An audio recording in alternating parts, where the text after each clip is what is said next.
Bom dia, me chamo Camila Gama, sou de Salvador, Bahia e vim compartilhar meu relato de experiência com vocês. Pratico o budismo de Nichiren Daishonin há 14 anos e ao longo da minha prática sempre me mantive atuante nas atividades da Soka Gakkai. Participei do grupo Cerejeira, fui responsável do Bloco Jardim Brasil pela divisão feminina de jovens, fui integrante do Coral Harmonia e atualmente sou responsável pela divisão feminina da comunidade Pituba e integrante do grupo Girassol. Posso assegurar que a prática do budismo Nichiren é verdadeira e traz resultados incríveis. Desde que comecei a praticar em 2006, superei insegurança, timidez, me formei no curso de Pedagogia da Universidade Federal da Bahia e Comunicação Social na Faculdade de Tecnologia e Ciências. Comecei a trabalhar em uma empresa terceirizada de um banco como vendedora de maquinetas de cartão de crédito e em 4 meses fui contratada pelo banco como gerente. Consegui financiar o apartamento dos meus sonhos por um valor incrivelmente acessível. Tirei minha habilitação e ganhei um carro. Em 2012, me casei numa linda cerimônia budista com grande festa e fui contratada por outro grande banco como gerente de relacionamento de alta renda. A função que sempre desejei, mesmo sem ter experiência no segmento. Passei a receber o dobro do que ganhava no banco anterior, além de muitas garantias e benefícios. Muitos sonhos realizados. Porém, a partir do ano de 2016, a desarmonia se instalou em todos os aspectos da minha vida. Os sofrimentos me fizeram perder o estímulo no meu trabalho. Já não aguentava mais as cobranças, metas e o meu constrangimento por ter decaído nos resultados. Por me sentir mal, decidi mudar de área de atuação. Fui para o serviço público através de um cargo de confiança. No início parecia estar tudo bem, mas logo percebi que havia me precipitado. Lembro com carinho que no dia que pedi demissão do banco, minha chefa me disse que eu possuía um bom potencial e não deveria desistir de minha carreira. Me deparei com aspectos muito difíceis de lidar do meu novo emprego e certamente me decepcionei. Em 2014, consegui um emprego como coordenadora de uma empresa. Fiquei aliviada com a possibilidade de ser feliz no meu novo trabalho. Todavia, me sentia mal por trabalhar em uma empresa com valores distorcidos, exploração dos clientes e desrespeito com os funcionários. Enquanto isso, os problemas do meu casamento iam se agravando. Meu marido passava muito tempo viajando e quando voltava sempre brigávamos. Eu me sentia cada vez mais solitária. Quando os fatos ocorridos no meu casamento ficaram insustentáveis, tive a coragem de me separar em junho de 2016. Sem dúvida, uma decisão dolorosa. A partir daí, não poderia prever que mais adversidades estariam por vir. Fui demitida 2 semanas após me separar. Meus pais também se separaram. Uma de minhas irmãs teve um sério problema psiquiátrico. Por questões que não são muito claras e algumas divergências, meus irmãos maternos se afastaram de mim. E minha mãe sofreu seu 3º infarte. Fiquei tão abalada com todos esses fatos que fui acometida por uma inflamação aguda na traqueia e, para completar, quando fui renovar minha carteira de habilitação, fui comunicada que havia tido uma multa na carteira provisória e, por conta disso, minha habilitação havia sido cassada e eu perdi o direito de dirigir. Sobretudo, minha mãe começou a apresentar complicações do mal de Alzheimer. E eu fiquei encarregada de todos os cuidados, finanças, exames, médicos, lazer, mercado, tudo ficou sob a minha responsabilidade. Quando senti que já não podia aguentar, me vi desabafando com estranhos na rua. Às vezes chorava na fila do mercado ou conversando com alguém sentado ao meu lado no ônibus. Então refleti sobre as palavras do Buda original Nichiren Daishonin. O que é costumeiro no tolo é esquecer nas horas cruciais o que prometera nas horas normais. Decidi me dedicar com todo afinco nas atividades da Gakkai. Me enchi de coragem e segui firme atuando frequentemente nos blocos Pituba e Vela Branca. Ia para as reuniões com o coração partido e sorrindo para disfarçar meu sofrimento. Fazia visitas, sempre dizia sim para todos os convites para lutar pelo Kosen-Rufu e me empenhei seriamente para transformar meu comportamento. Com grande decisão de que minhas palavras, pensamentos e ações fossem sempre direcionados para a felicidade das pessoas à minha volta. Assim segui incentivando todos que tinham oportunidade e realizando no mínimo 1 hora de Daimoku por dia. Confesso que minha rotina estava cansativa e eu me sentia sobrecarregada por estar assumindo muita responsabilidade. Até que em dezembro de 2018, há quase 2 anos, aos 77 anos e um diagnóstico de Alzheimer, minha mãe foi acometida por um agonizante mal súbito e internada às pressas na emergência do Hospital Português, no qual foi entubada, sedada, invadida por catéteres, sondas e uma quantidade cavalar de antibióticos, destinados a combater infecção generalizada. Minha mãe respirava por aparelhos, tinha olhos imóveis, nunca fechavam, cobertos de sangue. Quando os enfermeiros movimentavam sua cabeça, os olhos terrivelmente se direcionavam para cima, o corpo estático, inchado, a pele cinza, os pés gelados e a boca sempre aberta e severamente ressecada com o frio da UTI. O prognóstico era muito ruim. Não precisava ser médico, era só olhar e já sentia uma dor dilacerante. Eu estava presenciando o flagelo de minha mãe. Lembro-me que na UTI, diante dos terríveis boletins médicos que condenavam sua vida, eu só pensava que as orações estavam funcionando e ela ia melhorar. Orei Daimoku em pé todos os dias na UTI. Fiz chacubucos, contei com as visitas e o apoio dos companheiros da Gakkai. Dizia ao meu coração dilacerado de dor que minha mãe iria vencer. Sempre confiando nas palavras de Ikeda Sensei quando diz: determine além do seu estado de vida, além dos limites da sua mente, na confiança total à lei mística. Guie seu objetivo com a recitação do Daimoku. Não se condicione pelas circunstâncias da vida. Nem procure extrair conclusões lógicas baseadas nos eventos, porque não existe nada de definitivo ou irreversível. Após mais de um mês de investigação e tratamento para a leptospirose, os médicos definiram que a misteriosa doença seria síndrome neuroléptica maligna, altamente letal para uma idosa com mal de Alzheimer. Sobrevivendo à infecção generalizada, coma profundo, uma parada cardiorrespiratória de 4 minutos, total ausência de deglutição e reflexo de tosse, minha mãe Claudionora Gama começou a se estabilizar clinicamente. Porém, a parte neurológica não parecia evoluir. Após 3 meses de internamento entre unidade de terapia intensiva e semi-intensiva do Hospital Português, por recomendação do seu médico responsável, Dr. Liceno Lopes, foi transferida para a Clínica Florence, na qual obteve um tratamento de excelência, incluindo muitas sessões de fisioterapia por semana, prática diária de sentar na cama com os pés apoiados no chão e passeios na cadeira de rodas. Os resultados da terapêutica foram incríveis. Ela começou a apresentar sinais de melhora logo nos primeiros dias. Saiu da ventilação mecânica, saiu do oxigênio, do coma profundo, passou a ter controle de cervical, começou a sorrir, a tossir e também passou a engolir. Após 6 meses de internamento entre UTI semi-intensiva e reabilitação na Clínica Florence, minha mãe veio para casa em junho de 2019 em sistema de home care. Eu vim morar com ela. Nesse processo de transição da clínica para casa, tive que lutar com todas as minhas forças para que minha mãe tivesse direito à alimentação interal, à máquina da tosse que substitui a desconfortável aspiração convencional com sonda, a uma cama que se aproximasse da melhor opção e aos medicamentos e todos os itens tão necessários ao seu conforto e sobrevivência. Foram muitas reuniões com a clínica, com a empresa de home care e com o convênio. Posso assegurar que a voz executa o trabalho do Buda, pois consegui com minhas orações e minha voz ativa, muitas vezes embargada de dor e esganiçada de tensão, todos os equipamentos e itens necessários para minha mãe.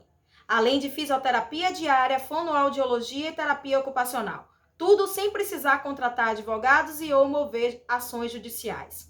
Minha mãe desfruta de todos os equipamentos, medicamentos e utensílios presentes num ambiente hospitalar de ponta. Em casa, no novo cenário de internação domiciliar, as dificuldades foram grandes. A adaptação à nova rotina de assumir muitas responsabilidades sozinha. As frequentes crises respiratórias de minha mãe, nas quais a saturação baixava às vezes para 50. Ela ficava roxa e eu agia aspirando com a máquina, com a sonda e fazendo manobras, às vezes por horas, para salvar sua vida. Foram muitas lágrimas, orações desesperadas, coração disparado, pés doloridos de tanto ficar em pé, noites em claro e um cansaço físico avassalador. Tive que me adaptar com muitas pessoas estranhas em casa, entrando e saindo, telefone, interfone e campainha tocando sem parar. Compreendi que já não tinha meu espaço nem tampouco privacidade. Tive que aprender a conviver com a minha nova realidade. Acordava sobressaltada diversas vezes na noite para observar minha mãe. E me descuidei totalmente da minha alimentação, ingerindo alimentos inadequados à minha saúde. Com a pandemia, suspendi todos os atendimentos não essenciais, inclusive a pessoa que me ajudava. Passei a lavar, passar, cozinhar, ajudar a técnica de enfermagem a dar o banho de minha mãe, posicionar, aspirar, entre outras coisas, muitas vezes chegando ao limite do cansaço físico. Há 3 meses, minha mãe passou muito mal e foi diagnosticada pelos médicos com insuficiência respiratória e quadro terminal. Eles me instruíram a removê-la urgentemente para um hospital, inclusive ressaltando que seria muito cruel para mim vivenciar o que estava por vir. Ao ouvir esse prognóstico, fui enfática em dizer que minha mãe permaneceria sob os meus cuidados, seguindo com tratamento médico domiciliar e máxima dignidade de vida, pois jamais abandonaria minha mãe em um hospital no momento de pandemia, no qual sabemos o quanto os idosos infelizmente são negligenciados. Passados poucos dias, contrariando todas as expectativas, minha mãe vem melhorando e se mantendo estável e serena. Atualmente, ela ainda encontra-se acamada, traqueostomizada, se alimenta através de sonda de gastrostomia, necessita ser aspirada várias vezes por dia e é totalmente dependente de cuidados. De 2016 até aqui, venho conquistando muitas vitórias. As palavras douradas do Buda são absolutamente verdadeiras e definitivamente não existe oração sem resposta. Refiz todo o processo de autoescola e tirei novamente minha habilitação. Mesmo sem trabalhar, desfruto de boa condição. Meu irmão, por parte de pai, Denilson, que eu tinha pouco contato, quase não via, se aproximou de mim como um protetor e passou a me dar bastante atenção e acompanhamento para a solução dos meus problemas. Ele e meu pai se uniram para consertar meu carro que estava quebrado. Recebi meu carro novo em folha após uma grande reforma. Apesar de meu ex-marido ter sofrido com a separação e não concordar com o divórcio, ele foi generoso ao conceder sua parte do apartamento para mim. E logo depois meu pai decidiu quitar o imóvel. Após 20 chacubucos concretizados ao longo de minha prática, tive a grande felicidade de, no dia 2 de outubro de 2017, converter minha mãe ao budismo e desfrutar da sua companhia, participando das atividades ao meu lado. No significativo dia 19 de outubro, fui nomeada responsável da comunidade Pituba. Recebi convite de uma agência para atuar como modelo fotográficos. Fiz alguns trabalhos, fato engraçado que me ajudou a me distrair nos momentos difíceis. Em 2018, tive a oportunidade de participar de um treinamento do budismo no Centro Cultural Campestre, em São Paulo, e a honra de recitar Daimoku na casa do presidente Ikeda.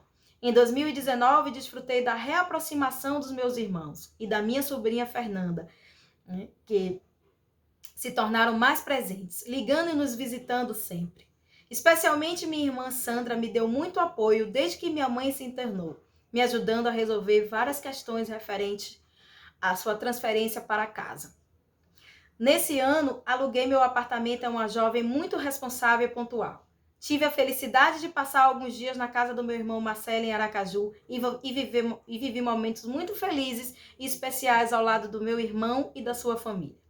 No mês de junho, por convite de Alice Maria e com apoio de Clesita, criei um grupo de WhatsApp intitulado 72 Horas de Daimoku, com o objetivo de erradicar a pandemia da Covid-19.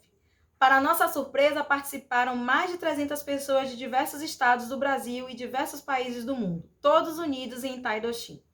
Não posso descrever a alegria que senti ao saber dos imensuráveis benefícios que os participantes tiveram ao oferecer sinceras orações e pelos avanços que a ciência está tendo no combate à Covid-19. Para mim, foi uma experiência muito gratificante. Diante de todos os problemas que venho enfrentando, alguém que não imaginava sempre esteve ao meu lado nos momentos mais difíceis. O meu ex-marido Léo, incansável em me ajudar e me confortar quando mais precisei. Ele nunca desistiu de estar ao meu lado.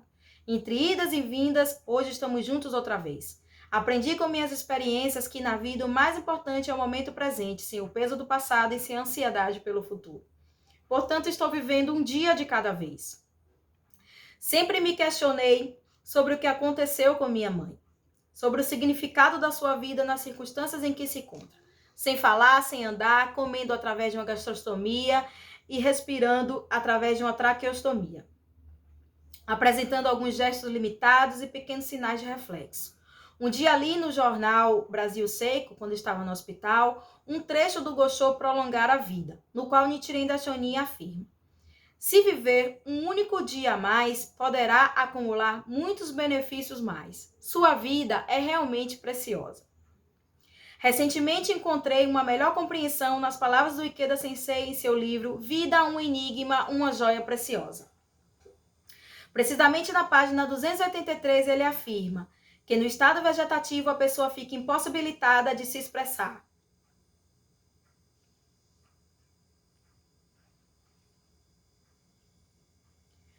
Emoções. Porém, o Roshin continua presente em sua vida.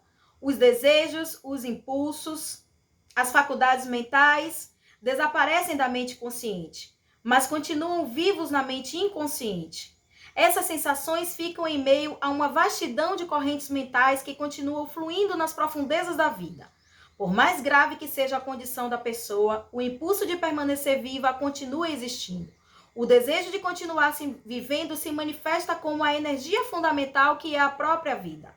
Apesar de ter negligenciado minha alimentação e ter perdido muitas noites de sono, recentemente fiz um check-up geral e estou desfrutando de boa saúde. Não posso negar que as dificuldades existem, que a rotina é cansativa e às vezes angustiante.